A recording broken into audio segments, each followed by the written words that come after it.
when buying a new snowmobilers sometimes buy an entry-level shock package, or they spend the big money and go for the top-of-the-line shock package. Sometimes neither group is 100% happy. So to answer some questions, we've got John here today to say and explain what are they doing wrong?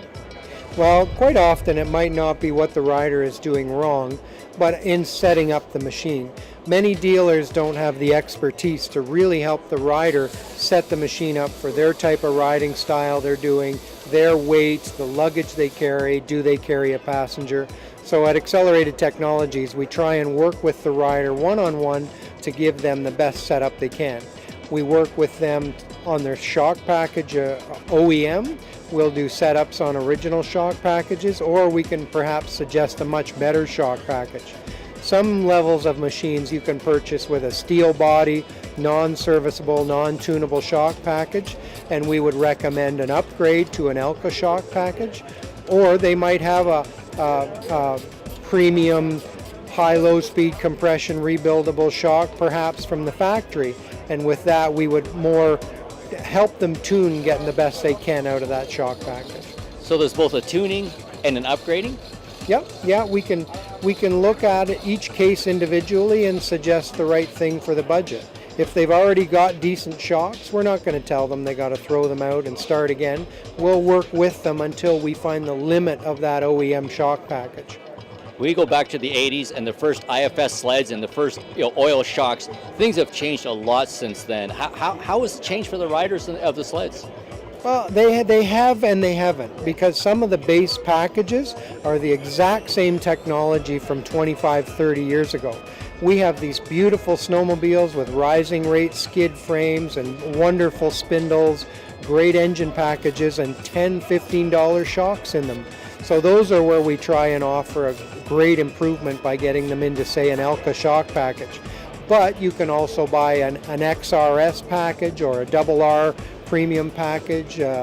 All the manufacturers have an upgraded package you can select, and with that you're starting to get some modern technology, floating pistons, compression rebound, serviceable shocks, tunable shocks with different spring rate systems. So yeah, there's lots out there.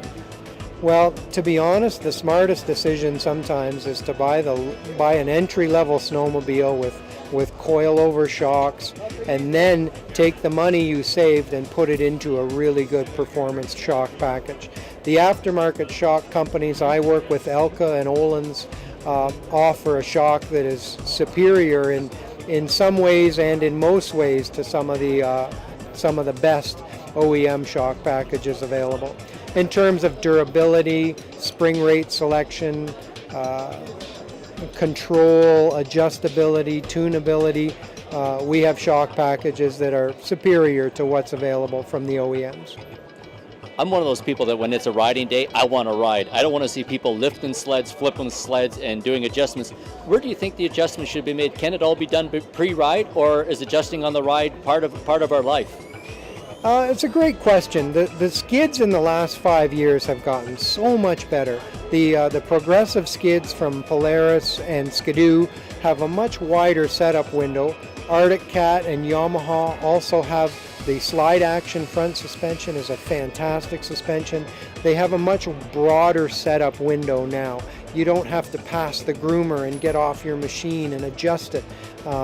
They work better over a wider range of situations. We encourage people to set the sags, or let us help you set the sags, so that you can tune the ride height of the vehicle to your weight, or you and your passenger's weight.